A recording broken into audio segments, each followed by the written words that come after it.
안녕하세요. 만나서 반갑습니다. 역사가 김영준입니다. 단종실록 제6부 경덕궁직 한 명의 한양 드림을 품다 라는 주제를 가지고 오늘 여러분과 함께 할 겁니다. 1452년 6월 수양대군은 거의 막가파식으로 홍기인을 숙빈의 자리에 올려서 해빈 양씨를 견제하도록 하는데 성공을 하게 됩니다. 이렇게 해서 이제 궁궐 내에서 해빈 양씨를 견제할 수 있는 세력을 얻은 것까지는 좋았는데, 문제는 이렇게 막가파식으로 밀어붙이다 보니까 당연히 당시 실권자였던 의정부의 대신들, 구체적으로는 좌의정 김종서를 굉장히 긴장하게 만들었다는 거예요. 수양대군이 이렇게 막가파식으로 나올수록 김종서는 더더욱 수양대군의 경쟁자인 안평대군하고 유착하는 관계를 보일 수밖에 없다라는 거죠. 당대 최고 실력가인 김종서가 또 당대 최고의 명성을 얻고 있었던 왕족 중 한 명인 안평대군하고 손을 잡는다. 그렇게 되면은 아무래도 수양대군의 입지가 좁아질 것은 불보듯 뻔하다는 겁니다. 따라서 수양대군으로서도 지금 이 고립무원에 빠질 수도 있는 상황을 타개할 만한 그런 방책이 필요로 했다는 거예요. 자, 그래서 수양대군은 이 난국을 갖다가 타개하기 위해서 뭔가 좀 나라를 도와줄 만한 그런 장자방 같은 제갈봉명 같은 신통방통한 인물이 없을까? 그런 이제 참모가 없을까? 이런 생각을 하게 됐다는 거죠. 자, 이렇게 수양대군이 장자방의 출연을 그렇게 애타게 기다리고 있던 바로 그때 오랜 세월 동안 친분을 쌓아왔던 권람이라는 인물이 수양대군의 집을 찾아오게 됩니다. 권람은 당시 이제 건강이 좀 좋지 못해가지고 동네 온천에 요양을 갔다가 지금 한양으로 이제 막 돌아온 거였거든요. 오자마자 누구를 만나냐면은 수양대군을 찾아왔죠. 뭐 당연히 이제 이런 걸 놓고 보면은 수양대군과 권람이 굉장히 친분이 두텁다는 것을 알 수가 있겠죠. 자, 수양대군은 권람을 만나가지고 나름대로 이제 속내를 털어놓습니다. 지금 작금의 현실을 봐라. 나이 어린 주상이 보위에 올라가지고 저렇게 외롭게 통치하고 있는데 권력을 손아귀에 쥔 김종서가 지금 어린 왕을 손아귀에 올려놓고 마음대로 전횡을 일삼는 그런 형국이 아니냐. 더군다나 그 김종서가 요 근래에 들어서 안평대군하고 부쩍 친해졌는데 이거 이러다가 장차 큰일이 나는 거 아니냐 하면서 막 이제 현실을 개탄하는 말을 한다는 거죠.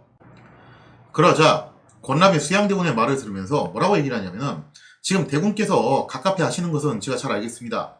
하지만 현재 대군께서는 너무 지나치게 눈에 띄는 행동들을 많이 하셔가지고 김종서 일파에게 의심을 받고 계시지 않습니까? 그러니까 당분간은 눈에 띄는 행동은 삼가하는 것이 좋을 것 같습니다. 라고 이렇게 조언을 해줬다는 거죠. 그러면서도 이제 또 말미에 뭐라고 얘기를 하냐면은 하지만 그렇다고 해가지고 가만히 있는 것은 상책은 아닙니다.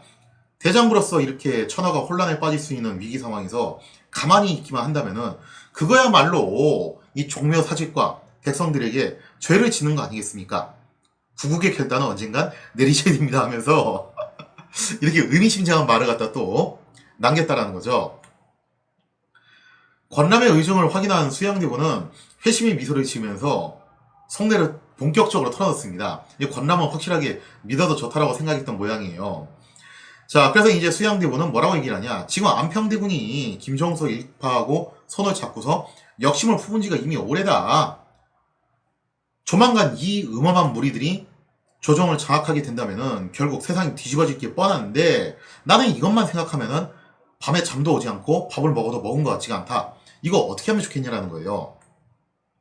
그러면서 이제 또 뭐라고 한탄을 하냐면은 이렇게 얘기를 하는 거죠. 나는 오로지 나라를 위한 우국충정에서 지금까지 이런 일들을 해왔던 것 뿐인데 저것들이 나의 이 우국충정을 몰라주고 밤이거나 지고 나를 제거할 음모만 꾸미고 있으니 지금 내 목숨도 백척간두에 놓여있는 것과 다름없다라는 거예요. 이 난국을 타개할 수 있는 방법이 뭐가 없을까? 라고 이렇게 물은 거죠. 자, 그러자 권람은 수양대군한테 아직은 형세가 불리합니다. 섣불리 행동하지 마시고 일단은 자중하시는 게 좋습니다. 하지만 표면적으로는 자중을 하시되 당연히 어떻게 하셔라. 그 물밑에서 은밀하게 힘을 모으시는 게 좋습니다라고 하는 거죠. 자, 그러자 수양대군이 물어봐요. 그러면은 상대방이 눈에 띄지 않게 세력을 결집시킬 필요가 있는데, 그런 것을 하기 위해서는 뭔가 수완도 좋고, 내 야망을 도울 수 있는 그런 야망이 아니죠. 내 대업을 도울 수 있는 그런 걸출한 인재가 필요한데, 그런 사람이 있냐 이거죠. 즉, 장자왕 같은 그런 책사 역할을 해줄 수 있는 사람이 있냐라는 거예요. 그러니까 권람은 그런 스타일은 아니었어요. 책사 스타일은 아니기 때문에 아무리 친하고 뭐 속내를 털어놓고 해도 권람한테 이런 걸 시킬 수는 없었고, 혹시 그런 걸 할 수 있는 사람을 추천해줄 수 있냐 이거죠.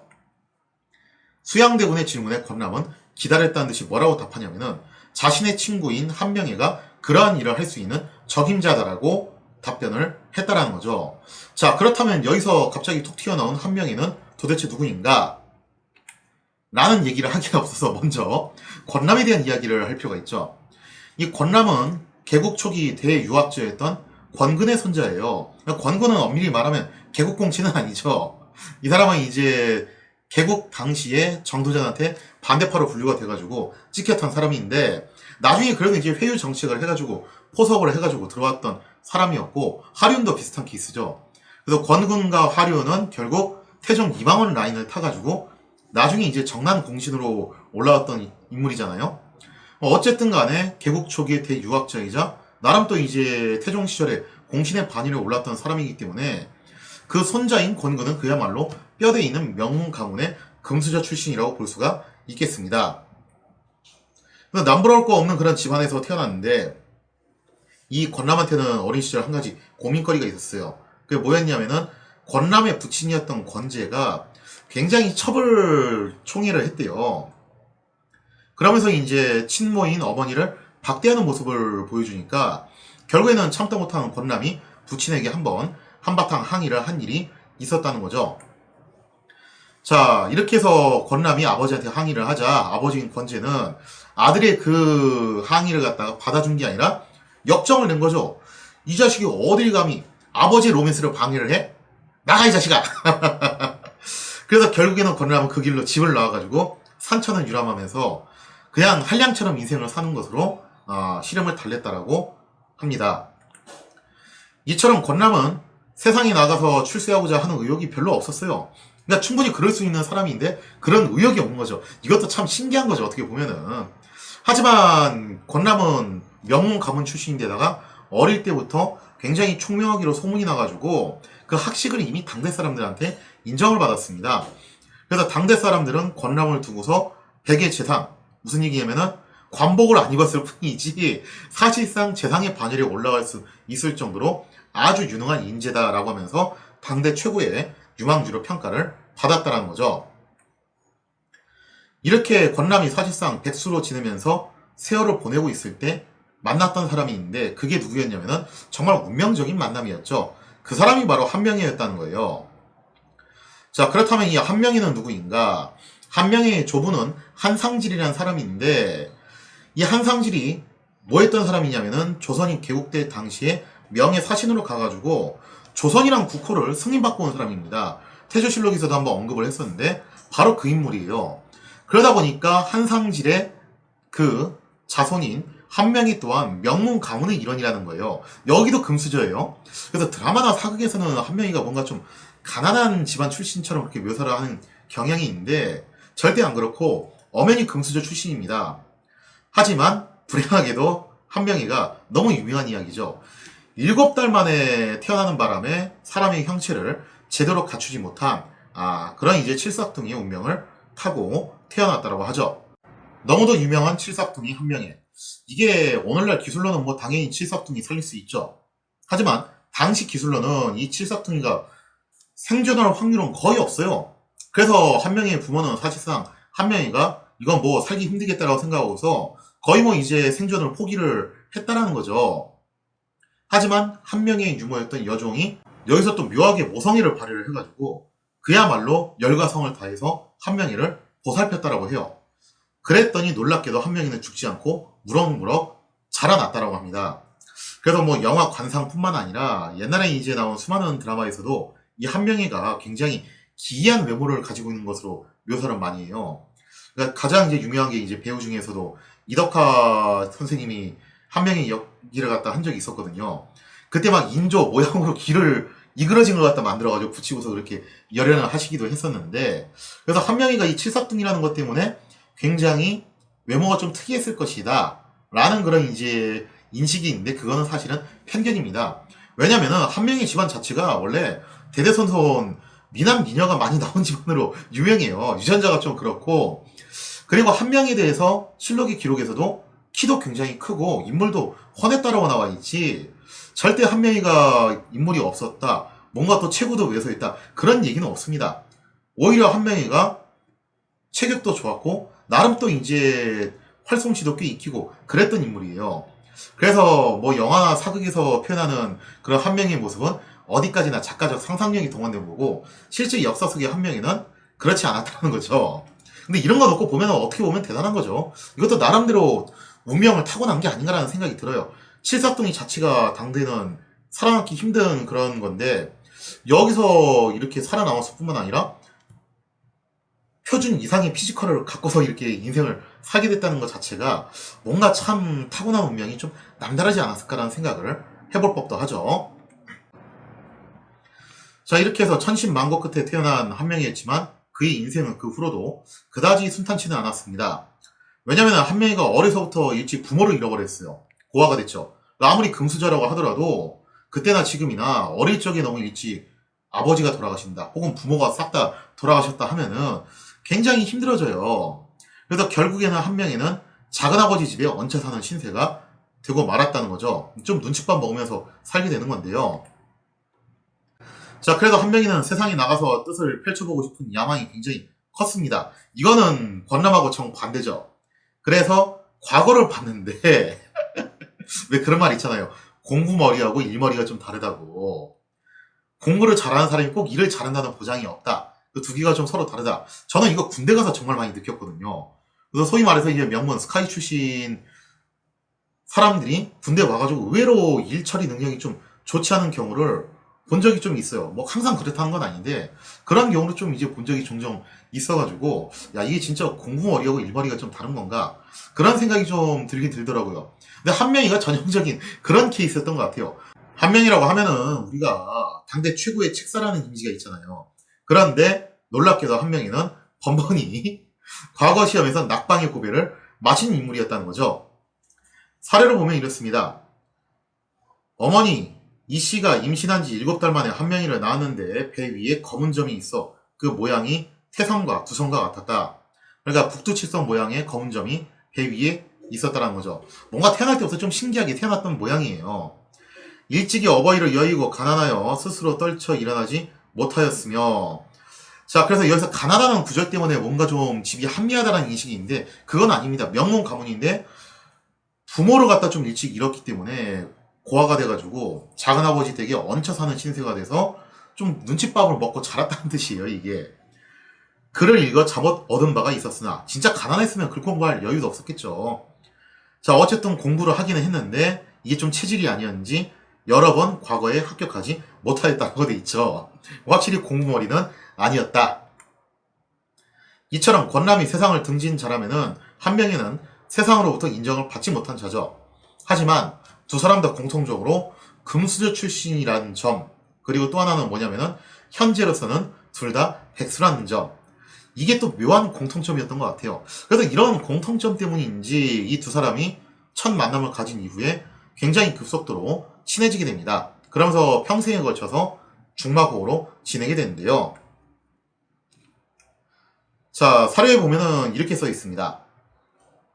이에 권랑과 더불어 망형우를 맺고, 즉 망형우는 무슨 뜻이냐면은 형태를 잊어버린 친구다. 쉽게 말해서 겉으로 보이는 차이점을 싹 다 잊어버리고 어떠한 편견과 차별 그런 것도 갖지 않고 완전히 흉금을 터놓고 지내는 사이라는 뜻이죠.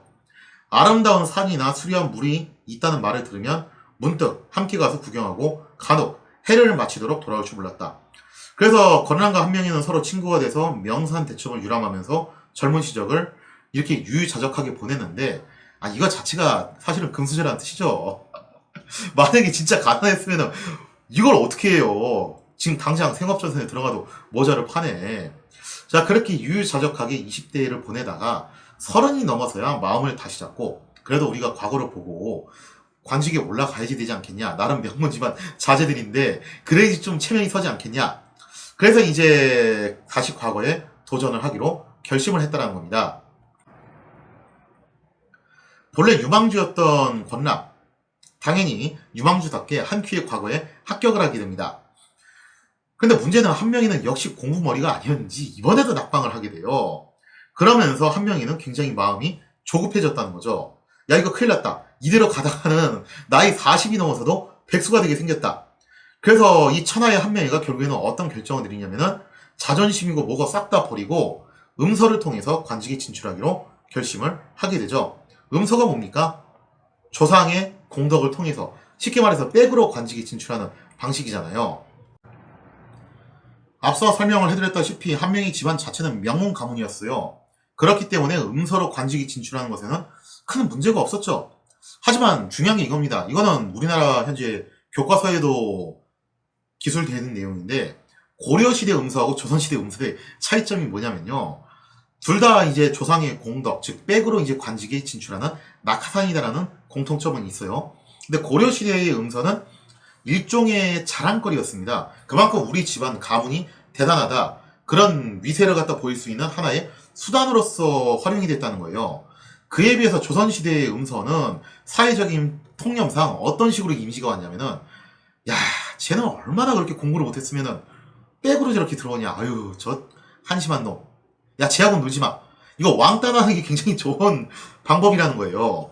그래서 이게 어느 정도로 이 음서라는 것이 이미지가 안 좋았냐면은 나중에 이제 조선 후기로 가면은 장동 김문의 세도 정치기가 오잖아요. 그럼 여러분들은 이렇게 생각하기 쉬워요. 장동 김문이 모든 걸 다 해먹었으니까 장동 김문 사람들은 굳이 과거 볼 필요 없이 그냥 다 백으로 음서로 관직에 나가면 되겠네?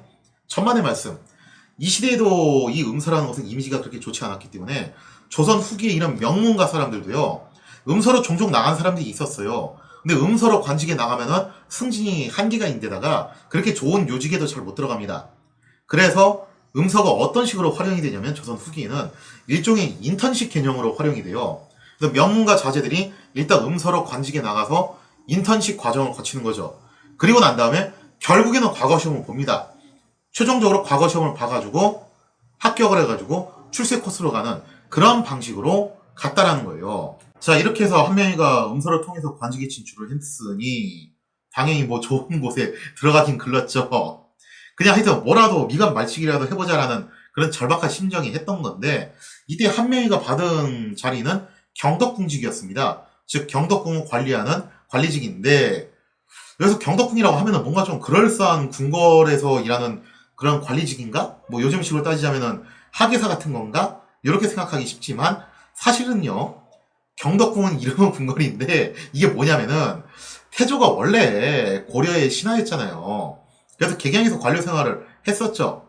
개경에서 관료 생활을 하던 시절에 머물던 잠저였습니다. 그걸 약간 좀 증축해가지고 궁궐 형식으로 꾸며놓은 건데 그거를 관리하는 관리인이죠.